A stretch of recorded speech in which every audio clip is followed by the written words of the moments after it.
चूंकि अब जिस तरह तिलावत कलामुल्लाह और नाते नबी सल्लल्लाहु अलैहि वसल्लम में गहरा ताल्लुक और रिश्ता है, ऐसे ही शायर और मुकर्रिर के दरमियान भी लाजवाब रिश्ता है। मैं सिर्फ इतना कहूंगा कि खिताबत वस्त में आए, चूंकि अब आपको नाते नबी और तिलावत कलामुल्लाह से खिताबत के मैदान में लिए चल रहा हूं, जहां पर ख्वाबीदा एहसास को बेदार किया जाता है, सोए हुए ज़मीरों को जगाया जाता है और जज्बे लिल्लाहियत के लिए आमादा किया जाता है और उनके दिलों को झिंझोड़ा जाता है। किसी कहने वाले ने कहा कि खिताबत वज्द में आए तो फिर हथियार बन जाए, खिताबत वज्द में आए तो फिर हथियार बन जाए, कभी खंजर कभी नेजा कभी तलवार बन जाए। खिताबत वज्द में आए तो फिर हथियार बन जाए, कभी खंजर कभी नेजा कभी तलवार बन जाए। और खिताबत की गुलफशानी मुसल्लम है जमाने में, ये नज्जाशी के आगे जाफर तैयार बन जाए। बहुत ही अदब व एहतराम के साथ इस बस्ती के एक माइनाज शख्सियत जनाब हजरत मौलाना मुफ्ती मोहम्मद यामीन साहब दामत बरकातुहुल आलिया, जो इस वक्त मुकीम हाल हैं संडीला, हजरत वाला से अदब व एहतराम के साथ मैं दरख्वास्त करता हूँ कि तशरीफ लाएं और खिताबत से जो है नासिहाना कलमात से सामाईन के कुलूब को मुनव्वर फरमाएं कि खौफ जुल्म से नहीं, हुस्न यकी से होगा, एक नई सुबह का आगाज यही से होगा। इन्नल हम्दुलिल्लाहि व बिही नस्तईन, सलातुल्लाहि व सलामी अला नबी व अला आलिहि व सहबी अजमाइन, अम्मा बाद। औज़ु बिल्लाहि मिनश शैतानिर रजीम, बिस्मिल्लाहिर रहमानिर रहीम। अलिफ लाम मीम, ज़ालिकल किताबु ला रैब फ़ीहि हुदल लिल मुत्तक़ीन। वक़ाल नबी सल्लल्लाहु अलैहि वसल्लम, इन्ना लिल्लाहि अहलिन मिनन नास। क़ालू मन हुम या रसूल अल्लाह? क़ाल अहलुल क़ुरआन हुम अहलुल्लाहि व ख़ास्सतुहु। आमन्तु बिल्लाहि सदक़ल्लाहुल अज़ीम व सदक़ रसूलुहुन नबियुल करीम। नहनु अला ज़ालिका मिनश शाहिदीन वश शाकिरीन वल्हम्दुलिल्लाहि रब्बिल आलमीन। बिरादरान इस्लाम, अल्लाह रब्बुल इज़्ज़त का एहसान है कि उसने इंसान बनाया और इंसान बनाने के बाद ईमान की दौलत से माला माल फरमाया। इस उम्मत के पास दो नेमतें ऐसी हैं जिनका कोई बदल नहीं, एक ईमान और दूसरा कुरान करीम। इस जलसे की जो मुंतजिमा कमेटी है वो इस मोहल्ले के नौजवान हैं। नौजवान अगर घर में है तो घर का असासा है, और नौजवान मोहल्ले में है तो मोहल्ले का असासा है, और नौजवान मुल्क में है तो मुल्क का असासा और पूंजी। और ऐसा नहीं कि नौजवानों की कीमत सिर्फ दुनिया वालों की नजर में है, बल्कि नौजवान अल्लाह रब्बुल इज़्ज़त को भी बेइंतहा महबूब हैं। नौजवानों के नेक अमाल, नौजवानों की नेकी अल्लाह ताला को इतनी महबूब है कि अल्लाह रब्बुल इज़्ज़त ने कुरान करीम में दो सूरतों का नाम नौजवानों के नाम पर रख दिया। एक सूरह यूसुफ और दूसरे सूरह कहफ।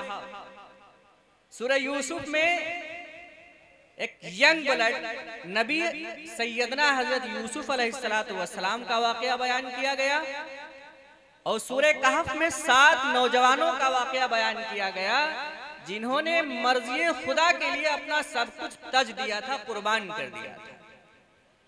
जिन बच्चों ने इस इजलास के इनेकाद के लिए कोशिशें की, अपनी तवानाई सर्फ की, अपनी ताकत लगाई, वो सब काबिले मुबारकबाद है। अल्लाह ताला उनकी कोशिश को कबूल फरमाए। हम कुछ कहना तो और चाह रहे थे आपके सामने, लेकिन वक्त बड़ा बेमुरव्वत है, वो किसी के साथ रियायत नहीं करता, न खुशी के मौके पर ठहरता है और न दुख के मौके पर कोई रियायत करता है। इसलिए हम चंद मिनट आपसे कुछ बातें कुरान करीम की तालीम से मुताल्लिक करना चाहते हैं, इल्म दीन से मुताल्लिक करना चाहते हैं। हमने सूरह बकरा की पहली आयत पढ़ी जिसमें अल्लाह रब्बुल इज्जत ने फरमाया कि एक ऐसी किताब है कि जिसके हक और सच होने में कोई शक शुबा नहीं, और ये किताब हिदायतनामा है उन लोगों के लिए जो दुनिया और आखिरत की तबाही से अपने आप को बचाना चाहते हैं। ये गाइड बुक है उन लोगों के लिए जो अपने आप को दुनिया और आखिरत में कामयाब करना चाहते हैं। अगर हम इस आयत करीमा पर गौर करें तो हमें पता चलता है कि जिस तरह कुरान करीम के हक और सच होने में शक शुबा नहीं है, इसी तरह जो भी बंदा कुरान करीम से वाबस्ता हो जाता है, कुरान करीम को पढ़ने और पढ़ाने में लग जाता है, कुरान करीम से मोहब्बत करने लगता है, उसकी दुनिया और आखिरत की कामयाबी में भी कोई शक शुबा नहीं। एक मौका था जनाब रसूलुल्लाह सल्लल्लाहु अलैहि वसल्लम ने फरमाया, इन्ना लिल्लाहि अहलीना मिनन नास। हुजूर अकरम सल्लल्लाहु अलैहि वसल्लम की ज़बान मुबारक से निकली हुई बात गलत नहीं हो सकती। चांद और सूरज बेनूर हो सकते हैं, आसमान जमीन पर आ सकता है और जमीन पानी बन सकती है, लेकिन हजरत मोहम्मद मुस्तफ़ा सल्लल्लाहु अलैहि वसल्लम ने जो फरमा दिया वो गलत नहीं हो सकता, क्योंकि आप सल्लल्लाहु अलैहि वसल्लम अपनी मर्जी से कभी बोलते ही नहीं थे और अल्लाह इसका शाहिद है। वमा यंतिकु अनिल हवा इन हुवा इल्ला वही यूहा। हुजूर सल्लल्लाहु अलैहि वसल्लम की ज़बान मुबारक उस वक्त तक नहीं खुलती थी जब तक आप सल्लल्लाहु अलैहि वसल्लम को बोलने के लिए अल्लाह का पैगाम नहीं आ जाता था। तो एक मौके पर आप सल्लल्लाहु अलैहि वसल्लम ने फरमाया, इन्ना लिल्लाहि अहलीना मिनन नास। दुनिया में कुछ ऐसे खुशनसीब लोग हैं जो अल्लाह के फैमिली मेंबर हैं, जो अल्लाह के घर वाले हैं, जो अल्लाह के खानदान के हैं और अल्लाह के खास बंदों में उनका शुमार होता है। जब सहाबा इकराम ने ये बात सुनी कि दुनिया में कुछ ऐसे लोग हैं जो अल्लाह के फैमिली मेंबर हैं, अल्लाह के घर खानदान वाले हैं, तो ये बात 100% सही है, 1% भी गलत होने के शक शुबे की गुंजाइश नहीं है।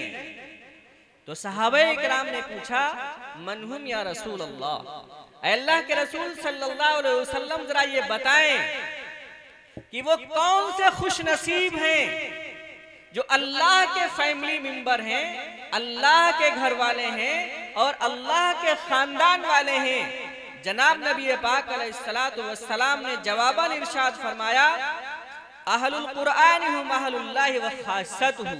जो कुरान वाले हैं वो अल्लाह के घर वाले हैं, जो कुरान वाले हैं वो अल्लाह के खास बंदों में शुमार होते हैं। अब सवाल है कि कुरान वाला कौन है?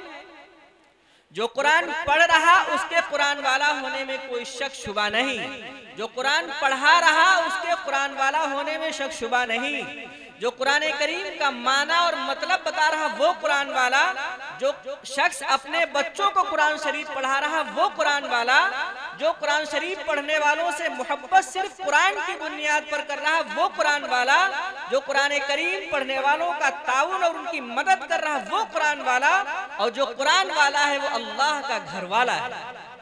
जरा हम यहाँ पर ठहरते हैं, एक मिसाल से समझना चाहते हैं कि अगर अभी गांव का कोई प्रधान या इलाके का एमएलए या एमपी किसी आम आदमी के बारे में अगर ये कह दे कि ये मेरा आदमी है, ये मेरा घर वाला है, तो फूले नहीं समाता है।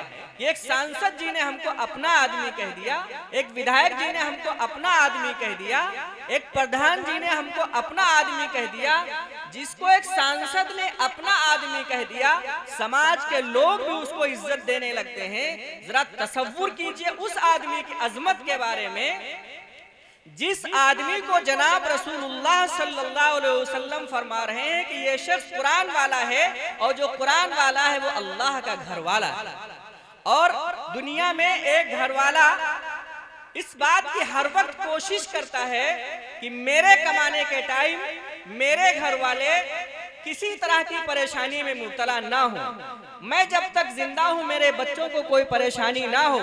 बाप जब मर रहा होता है तो उसको अपनी मौत की तकलीफ का एहसास नहीं होता है।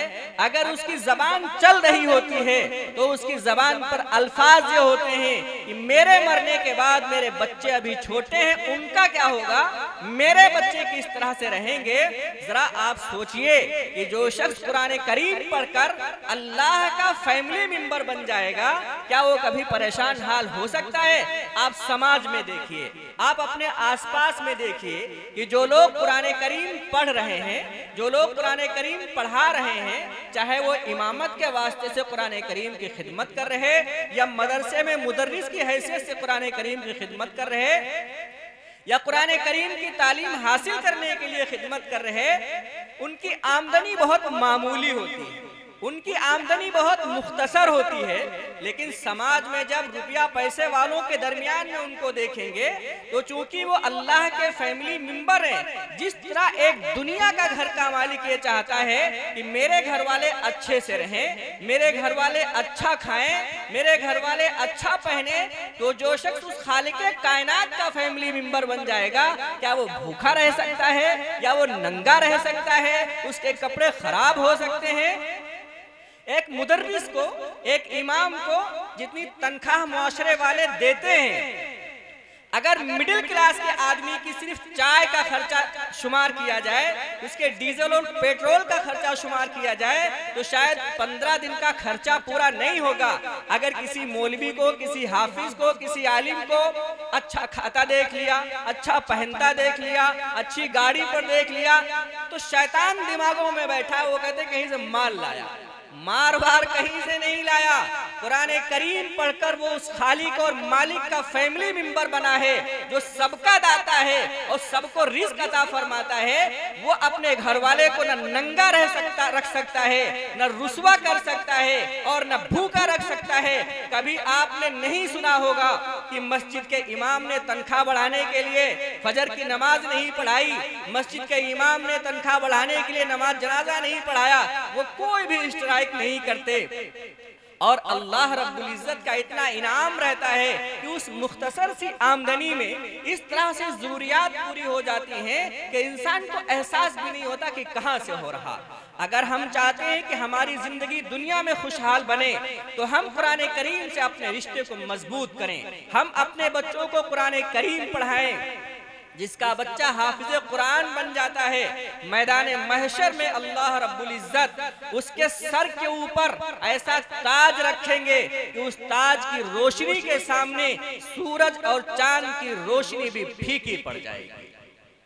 दुनिया के अंदर इज्जत के मेयार अलग हो सकते हैं, तरक्की के पैमाने अलग हो सकते हैं, लेकिन हजरत नबी करीम सल्लल्लाहु अलैहि वसल्लम ने इज्जत और तरक्की का जो पैमाना इस उम्मत को दिया है वो ये था, इन्नल्लाह यरफउ बिहादल किताबि अक़वामन व यज़अउ बिही आखरीन, कि जो आदमी कुरान करीम से जुड़ जाता है, जो आदमी कुरान करीम से मोहब्बत करने लगता है, अल्लाह रब्बुल इज्जत उसको दुनिया की तरक्की और इज्जत अता फरमाते हैं और आखिरत की कामयाबी अता फरमाते हैं। और जो आदमी कुरान करीम से दूर हो जाता है, कुरान करीम से मोहब्बत नहीं करता है, अपने बच्चों को कुरान करीम नहीं पढ़ाता है, अल्लाह ताला उसकी दुनिया की जिंदगी भी मुश्किल बना देते हैं और आखिरत भी अल्लाह ताला मुश्किल बना देते हैं।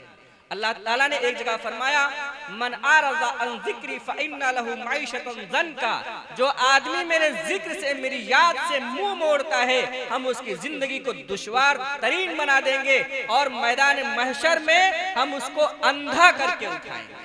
जिस आदमी ने जिंदगी गुजारी थी सूरज की रोशनी में सुई को देखते हुए, बारीक से बारीक चीजों को देखते हुए, अल्लाह को भूल जाने के बाद मैदान महशर में जब उसको नूर की जरूरत होगी तब अल्लाह ताला उसको अंधा करके उठाएंगे।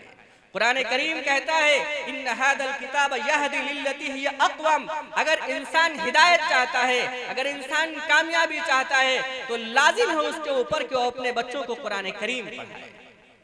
एक हदीस में है, आप सल्लल्लाहु अलैहि वसल्लम ने फरमाया, खैरुद दवाई अल कुरान, कि इंसानियों की बीमारियों का बेहतरीन इलाज कुरान करीम है। अगर इंसान की बीनाई कमजोर है, कुरान करीम की तिलावत का मामूल बना ले, नाजरा पढ़ने का मामूल बना ले, अल्लाह ताला आंखों की बीनाई को तेज कर देंगे। अगर इंसान को दिल का आर्जा है, कुरान करीम से वाबस्ता हो जाए, अल्लाह ताला दिल की कमजोरी को दूर फरमा देंगे। अल्लाह फरमाते हैं अला बिज़िक्रिल्लाहि तत्मइन्नुल कुलूब, दिलों को सुकून मिलता है तो अल्लाह को याद करने से मिलता है, और अल्लाह की याद का बेहतरीन जरिया कुरान करीम की तिलावत है। एक मौका था, हुजूर अकरम सल्लल्लाहु अलैहि वसल्लम सुफ़ा पर बैठे थे। असहाबे सुफ़ा जो लोग मदीने मुनव्वरा गए हैं, हुजूर सल्लल्लाहु अलैहि वसल्लम के रोजे के पीछे एक चबूतरा है। वो सुफ़ा का मतलब आप ये समझ लीजिए कि रसूलुल्लाह सल्लल्लाहु अलैहि वसल्लम का कायम करदा मदरसा है। आप सल्लल्लाहु अलैहि वसल्लम सुफ़ा पर तशरीफ लाए, देखा कि सहाबे इकराम बैठे हैं। आप सल्लल्लाहु अलैहि वसल्लम ने सहाबा से कहा, क्या तुम में कोई आदमी इस बात को पसंद करता है कि वादिये बुतहान जाए या वादिये अकीक जाए और चोरी का गुनाह भी ना करे, किसी का दिल भी ना दुखाए, और वहां से 2 बड़ी कोहान वाली ऊँटनियां पकड़ लाए? और हम आपको बताएं कि उस जमाने में जो ऊँटनी थी, आज के हेलीकॉप्टर की कीमत उस ऊँटनी से कम। आप सल्लल्लाहु अलैहि वसल्लम ने सुफ़ा पर यानी मदरसे में बैठे हुए बच्चों से फरमाया, तुम में से कौन आदमी है जो इस बात को पसंद करे कि वादिये बुतहान जाए या वादिये अकीक जाए और वहां से 2 बड़ी कोहान वाली ऊँटनियां पकड़ लाए? सहाबे इकराम ने फरमाया कि अल्लाह के रसूल सल्लल्लाहु अलैहि वसल्लम, हम में से हर आदमी इस बात को पसंद करता है कि वो बड़ी कोहान वाली ऊँटनियां पकड़ लाए। तो आप सल्लल्लाहु अलैहि वसल्लम ने फरमाया कि जो शख्स मस्जिद में सुबह के टाइम आए और 2 आयतें पढ़ ले या 2 आयतें सीख ले तो उसका अज्र व सवाब इतना है गोया कि 2 ऊँटनियां उसने हासिल कर ली, 3 आयतें पढ़ ली तो 3 ऊँटनियां हासिल कर ली, और 4 आयतें पढ़ ली तो 4 ऊँटनियां हासिल कर ली। सहाबे इकराम ने फरमाया कि अल्लाह के रसूल सल्लल्लाहु अलैहि वसल्लम, ये तो हमारे लिए बड़ा आसान है। आज आप देखते हैं कि लोग कहते हैं कि मदरसे में पढ़ाएंगे तो बच्चे खाएंगे क्या, मदरसे में पढ़ाएंगे तो इनको तनख्वाह मिलेगी क्या? लेकिन यही बच्चे जब मदरसे से पढ़ के फारिग होते हैं तो अल्लाह ताला इनकी जिंदगी को इतना पुरलुत्फ और इतना पुरसुकून बना देते हैं कि लोगों से देखा नहीं जाता, लोगों को समझ में नहीं आता कि हो कहां से रहा है। मैंने आज आपको बता दिया कि एक हाफिज और एक आलिम की जो जिंदगी पुरसुकून होती है उसका वाहिद राज ये है कि वो अल्लाह का घरवाला है। और अल्लाह ताला जब जालिमों को दे रहा, अल्लाह ताला जब डाकुओं को दे रहा, अल्लाह ताला जब दरिंदों और परिंदों को दे रहा, तो जो आदमी कुरान करीम पढ़कर अल्लाह का फैमिली मेंबर बन गया है, अल्लाह ताला उसको मायूस कर देंगे, अल्लाह ताला उसको महरूम कर देंगे। रब्बे काबा की कसम, उसकी रहमत से ये बात मुमकिन ही नहीं हो सकती। एक हदीस में आप सल्लल्लाहु अलैहि वसल्लम ने फरमाया था, कुन आलिमन औ मुतअल्लिमन औ मुस्तमियन औ मुहिब्बन वला तकुन खामिसन फताहली। देखो, अपने आप को इस लायक बना लो कि तुम आलिम बन जाओ, दूसरों को दीन सिखाओ। अगर आलिम बनने का टाइम नहीं है तो दीन सीखने वाले बन जाओ। अगर इतना भी टाइम नहीं है तो दीनदारों से और दीन से मोहब्बत करने वाले बन जाओ।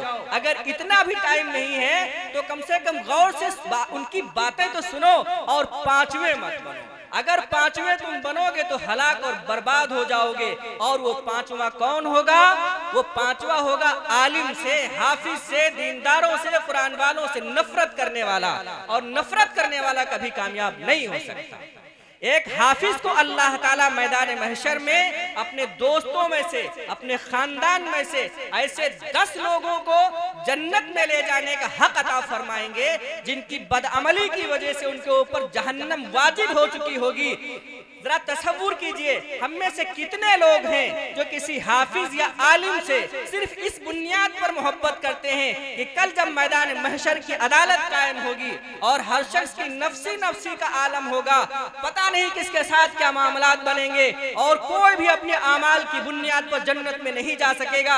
अगर हम इस हाफिज से, इस आलिम से मोहब्बत करते हैं तो हो सकता है कि हमारी भी उंगली पकड़कर जन्नत में लेकर चला जाए। अगर इस बुनियाद पर मोहब्बत हुफ्फाज से होगी, इस बुनियाद पर मोहब्बत उलमा से होगी, तो अल्लाह ताला आखिरत के मसले आसान कर देंगे। आप जरा सोचें, अभी कोई आदमी अमेरिका से आ जाए और उसके पास 10 वीजे हों और वो कहे कि हम 10 लोगों को अपने साथ अमेरिका ले जाएंगे, लोग उसकी दावतें करेंगे, बच्चे भूखे रहेंगे, उसको देसी मुर्गा खिलाएंगे और उसके पांव धो धो के पिएंगे कि हो सकता है कि एक वीजा हमको मिल जाए और हम अमेरिका इसके साथ पहुंच जाएं।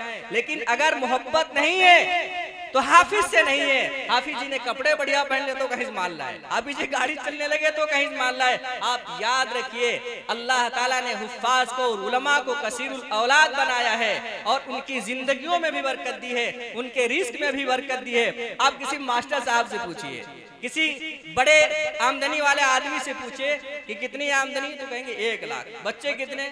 2 बच्चे हैं। तो कहेंगे खर्चा तो बढ़िया चल रहा होगा। अरे आजकल बड़ी परेशानी है, बड़ा मुश्किल हालात है। मौली साहब से पूछिए, हाफिज जी से, मौली साहब बच्चे कितने? तो कहा अभी तो 7-8 हैं। और तनख्वाह कितनी? कहा 6000। खर्चे कैसे चल रहे हैं? अल्लाह का शुक्र है, अल्हम्दुलिल्लाह बहुत अच्छे चल रहे हैं। जब इंसान शुक्र करता है और इंसान सब्र करता है तो अल्लाह का वादा है कि हम शाकिर और साबिर की नेमतों में इजाफा करते हैं। और जब इंसान नाशुक्री करता है तो अल्लाह ताला की पकड़ आती है और जो कुछ उसके पास होता है वो सिमट जाता है। हम अल्लाह से दुआ करते हैं, अल्लाह ताला इन बातों पर हम सबको अमल करने की तौफीक अता फरमाए और अपने बच्चों को हाफिज और आलिम बनाने की भी तौफीक अता फरमाए। दीनी तालीम फ्री में दी जाती है, जबकि दुनियावी तालीम के लिए इंसान को अपने जेवरात और अपने घर के सामान जात भी बेचने पड़ते हैं। आप में से हर शख्स को आज तय कर लेना चाहिए कि हम 1 रोटी खाएंगे, अपने बच्चे को मदरसे में पढ़ाएंगे। हदीस शरीफ में है कि जिसका बच्चा वालिदैन के मर जाने के बाद अपने माँ बाप के हक में दुआए मग़फ़िरत करता है तो औलाद की दुआ से अल्लाह ताला वालिदैन की मग़फ़िरत कर देते हैं। अल्लाह ताला हम सबको अमल की तौफीक अता फरमाए। व मा अलैना इल्लल बलाग। माशाअल्लाह।